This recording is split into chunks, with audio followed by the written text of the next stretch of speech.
Dinalaw ako ng aking kapatid galing sa Blayan. Siya nasa gitna ng bukid nakatira. Napakatahimik. At may mga regalong dala. Ito ay hinog na langka. Kasi yung 20 langka niya, 20 bunga, nahinog na sabay-sabay, di ba ano?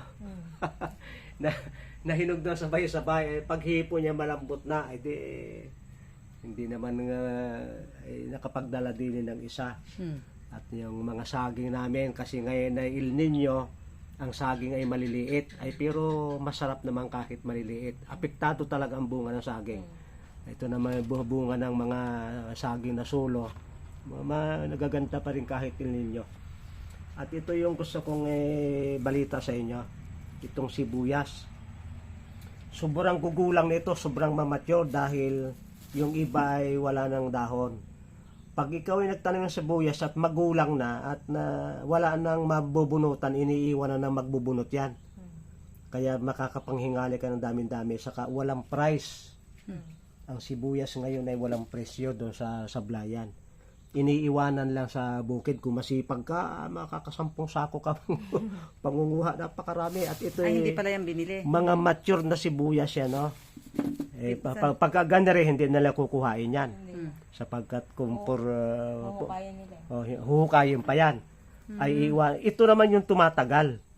Ito yung sobrang mature na dahil wala nang tangkayan. Pag yan ay binunot nila ng gayan at maputol, iiwan na yan. Sapagkat ang hukay nila, makarami ng hukay. Kaya kawawa yung may-ari na hindi marunong magsaid. Dahil sayang yan, no?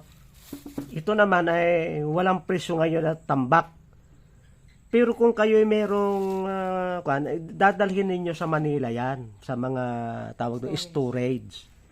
At yung storage ang tatawag sa inyo, sabi sa inyo, 100 na ho ang kilo, tayo kayo magbibinta, may buyer ho, may nakuha ng 5,000 kilo, ay di sa kanyo ibibinta.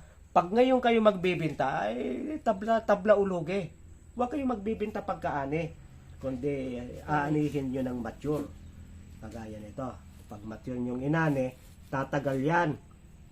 Pag naka-red bag yan, at na mayroong pinapasukan ng hangin yung kubo, tatagal ng ilang buwan yan na hindi sisibol.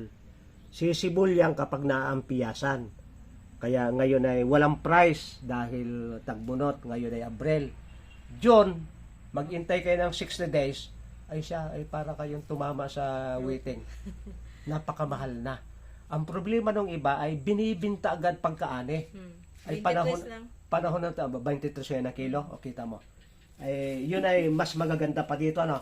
Good yun. Good yun dahil ito ay mga pulot lang.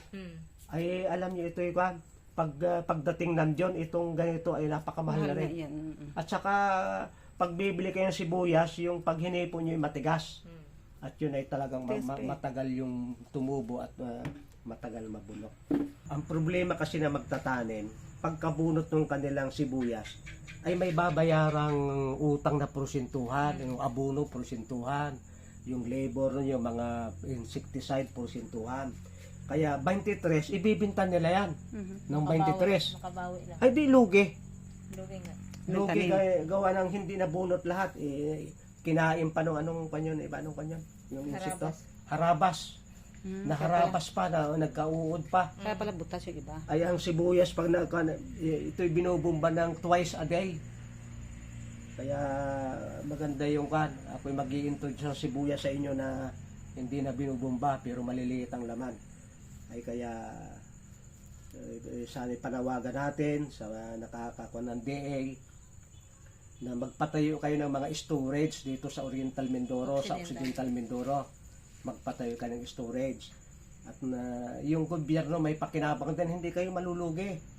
Dahil kukuha kayo ng porsyento at maibibinta ng tao yung kamalang product ng mahal. Mais man, maibibinta ng mahal. Palay man, maibibinta ng mahal.